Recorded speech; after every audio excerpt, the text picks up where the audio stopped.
Now, if our nation will do that for a migrant worker, our nation will do that for Singaporeans. This is Singapore. This is what I identify with.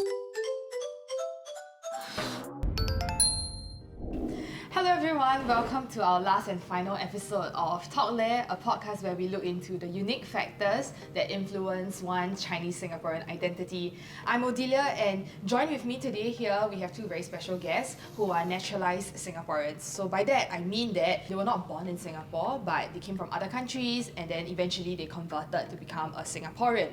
So based on the 2020 census of population, Singaporean born in Malaysia and China continue to be the two largest groups of resident population after Singapore-born citizens. So today we have Jun and Chen, and I'll hand the time over to them for them to introduce themselves. This is Jun, came from Shanghai, China. Was born in Shanghai, was born in 1964. Okay. Then after that, 1997, came to Singapore with my wife and the whole family. 2004 or 2005, I registered, came to the Singapore citizen. My name is Chen. I was born in Kuala Lumpur in Malaysia. I grew up in Malaysia for many years. I went to primary school there. I even started my secondary school in Malaysia. Then I went overseas. I went to London and I continued studying over there, my secondary school studies as well as university. So I worked for many years in the UK before I returned to this part of the world. And then I began to work from Singapore a lot. I converted to Singapore citizenship in 2011. Thank you Chen and Jun. So maybe Jun, just now you said that you will share a little bit more about why eventually Singapore. The reason is very funny, okay? That time why my wife came to Singapore, just play. Then after 1 month, my wife decide, oh, Singapore very nice. Then my wife say, okay, we can resident in Singapore because Singapore safe and better for the woman and the children. Okay. So that's why in 1997 I decided to together with my wife, because Shanghai men, you know, always listen to the wife. Even cook, wash. My keywords is put here. Your wife. Okay, we see. How about for you, Chen? Because you said you traveled like a lot extensively. So eventually, when you came back to Southeast Asia, why do you decide that to settle in Singapore instead of like going back to Malaysia or maybe even Hong Kong? When I was in the UK, I was working for a bank, and that bank posted me back to this part of the world. Right. When I was first posted back here, the first place I went to was KL, because that's where I was born. Right. So I started working in KL. But the regional center for this part of the world was Singapore for the bank. And with the dawn of 1997 Asian financial crisis, there was a lot of work that was being done from Singapore. So I was posted from KL to the Singapore office. I settled in the Singapore office, but I got to realize very quickly from the Singapore office, a lot of our work was also outside of Singapore, in the rest of Asia. Singapore was very convenient in terms of traveling. Initially, it wasn't my choice where I was going to settle, but later on, as I progressed in my career and I could choose where to settle for career reasons, I chose to settle in Singapore because of that convenience, the flight scheduling convenience. I see. So one for wife, one for work. Right. Okay. So now that we have a little bit of understanding as to why both of you moved to Singapore and settled in here, we can move on to look a little bit at like the Chinese identity, which is what we're going to be discussing today. So for the both of you, Jun and Chen, how do you perceive your own Chinese identity, or what do you think constitutes that? I have very deep culture of the Chinese culture tradition, the logic inside. I honestly, that time, I still keep the China passport. A lot of people ask me why. Okay, I say, to answer your question, is that China culture is a very huge and complicated, but interesting. Okay, I was born in China. I like the eating, China eating, and because motherland over there. So I familiar with. So I think that time is the working is working. Okay, I just earn the money. Then I want to maybe next time I go back to China, spend the money.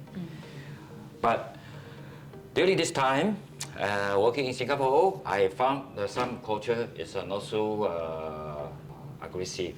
Okay? Some philosophy saying this China is even this developed country and a lot of is a new coming.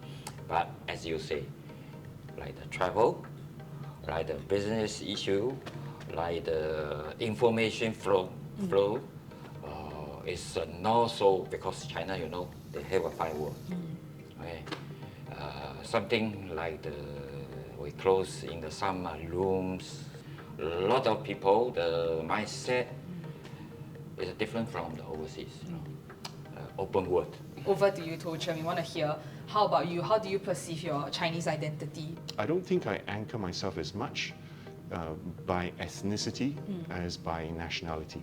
So I would say that I'm more a Singaporean than a Chinese. I was more a Malaysian than a Chinese. I can't explain that in terms of exact causation, but maybe some of the government work in promoting unity in Singapore and to some extent also in Malaysia has shaped those values in me. That's a combination of what we carry over in culture, language, cuisine, and values. So different components. So I learned very recently that, for example, what we perceive to be very Chinese, lo hei, during Chinese New Year, it's only in Malaysia and Singapore that we have that.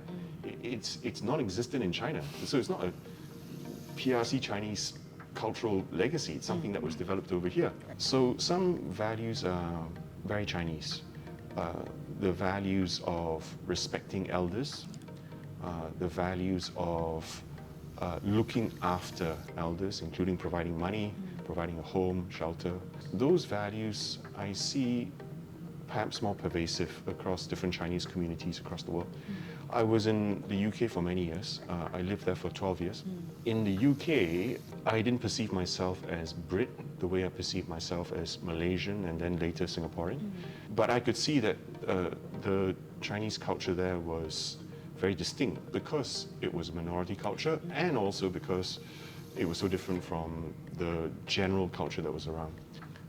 In Malaysia, I recognize there are different pockets. So there are some parts of Malaysia where the integration is more seamless. There are some parts where the Chinese culture may be more distinct, you know, because of more predominance of other races in other parts of Malaysia.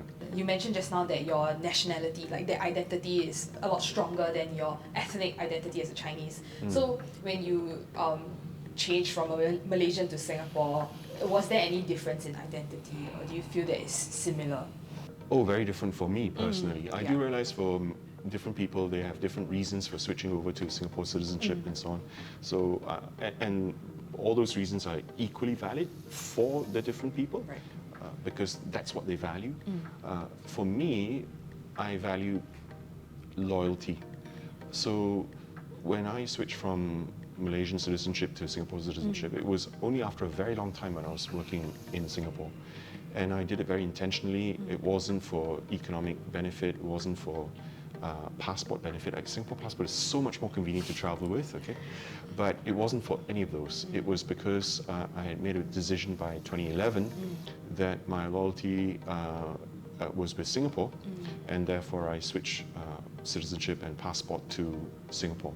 So for both of you, Jun and Chen, you all have travelled extensively around the globe. You have interacted with different people of different races, different nationalities. What do you think is the difference between like a Singaporean Chinese and a Chinese elsewhere, like a global Chinese? The older generation in, for example, the Western countries that I've visited, my perception is that they still have a lot of ties and sometimes a lot of loyalty to their country of origin, if they're first generation from that country of origin. The second generation in these Western countries, they tend to identify with those countries a lot more than their ethnic origin, right? And similarly for me, I would identify myself as Singaporean as opposed to Chinese. It's very good when people settle on what their identity is, on where their loyalty is, on their anchor. Very good for them, very good for the country. it's important that we prepare for this when times are good. When times are bad, there are cracks that show up. So when we get ready for this, when times are good, when we promote that unified sense of identity and togetherness, and when times are bad, we get to go through those times, those bad times, as opposed to we crack over those bad times. The example of COVID, I think, an excellent case study for our nation, but also I think for other nations to figure out principles from that. The work that was done in promoting unity over all of Singapore got us through COVID intact, without dissension that we saw in some other countries. During COVID, the government's example of looking after migrant workers, how many countries would do that? Granted, Singapore is rich enough to have the resources to look after migrant workers, but it's demonstrative of our government's culture of building unity. Is something to treasure. Yeah. How about you, Hu Jun? What do you feel? I think Chinese people, they have a same value. The value is same in the bond, like the eating, like the loyalty for the family. As by example, before I came to Singapore, I always thinking about the China's tradition, China value. For the foreigner people, they always say, oh, China people looks like something low grade or blah, blah, blah, blah. But this does not change their value. Chinese culture is still there. My daughter always, there's a so-called second generation. They're always close to the Western. This is mixing already. But how to just take the best point? This is the issue. Cannot say the value, who is right or wrong. A lot of things have to improve. The issue is the China totally have to open the door, open the eye to see. Cannot be always follow ourselves. So on this note, of good point, because last time when you were in China, it's Chinese majority, right? Like Hanzu. But when you come to Singapore, you realize that it's multiracial. It's a mix of different races, different religion. Yeah. How was that for you, like transiting here? This is no problem for me. I like to talk to everybody. Also, I can understand the culture, different culture, even the Muslim. Okay. I respect. The first thing, you have to listen. Second thing, you have to respect. The last thing, you have to become yourself. That's the thing. Okay. Very open-minded. Okay. Yeah. For you, Toh Chen, then, because in Malaysia, the makeup is similar to Singapore, multiracial, multi-religious society. Just that in Malaysia, Chinese is the minority, and like in Singapore, Chinese is the majority. So, was there any difference when you from Malaysia to Singapore, or because of the multiracial kind of environment, it was quite similar for you when you moved over? Between Malaysia and Singapore, my experience was not significant. Mainly because I grew up in KL, and in KL there was still a very large Chinese population amongst the general population in Malaysia. So the switch between KL and Singapore wasn't that different. But I do realize that in other parts of Malaysia that may not be the case. So there may be a much bigger difference culturally for those who are in maybe in northern parts of Malaysia or East Malaysia. The bigger contrast I experienced was when I was in the UK. Clearly, just in terms of looks, in terms of culture, even in terms of language, there was a much bigger difference between the Chinese community there versus the local population in the UK. There was a greater sense of being minority. So that switch was bigger. The switch between the UK and returning back to Asia, that experience gap was bigger. During COVID, when the Singapore government looked after the migrant workers, the reason that hit me so deep was because there was a young migrant worker who was an early victim of COVID in 2020. He didn't go to the clinic because he didn't want to spend money on a GP consultation. And by the time he went to the clinic, he was severely ill, and so he was hospitalized. He took many months to recover from COVID. What was very impressive is that no one gave up on him. The hospitals did not, the doctors did not.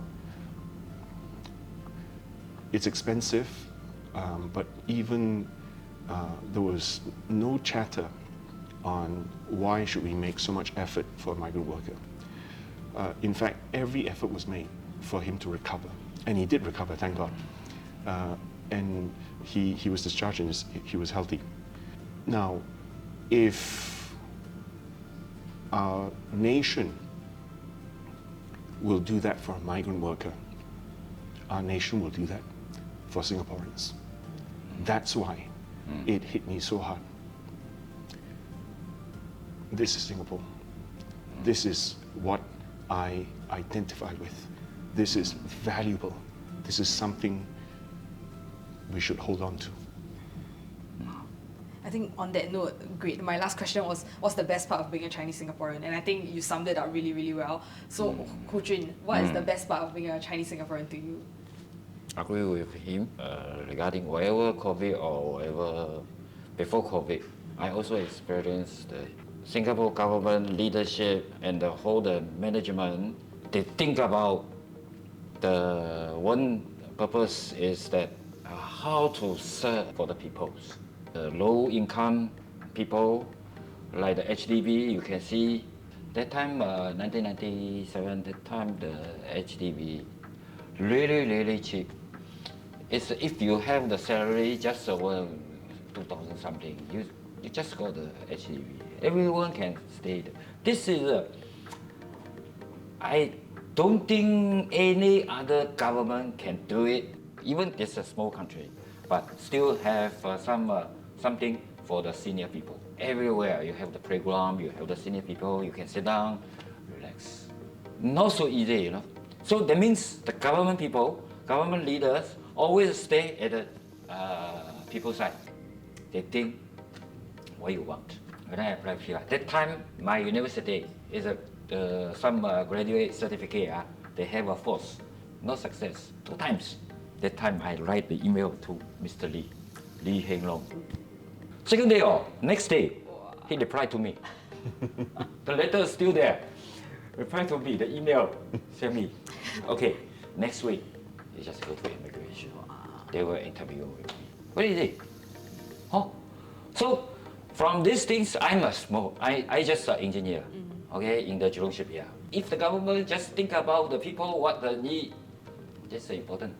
So I saw the Singaporean people always like the Singapore government. I also like. Different from China. I like the China eating, blah, blah, blah, blah, some traditional things, but the management system, I like. Thank you, Ho Jun and To Chun for sharing today. I think even for me as Singapore citizen, I learned a lot, and I think I have a deeper appreciation for the government as well, honestly. Yeah, so thank you all for your honest sharing. And I think with that, we've come to the end of this episode of our podcast and this series as well. So if you haven't watched our previous 3 podcast episodes, we encourage you to view them. If not, you can also stay tuned for our other video series, Agree and Disagree, where we also look at the different elements of Singapore Chinese culture, and we get different people to have a discussion about it. Thank you so much, To Chen and Ho Jun. And yeah, we hope you enjoyed it. Bye bye. Bye-bye.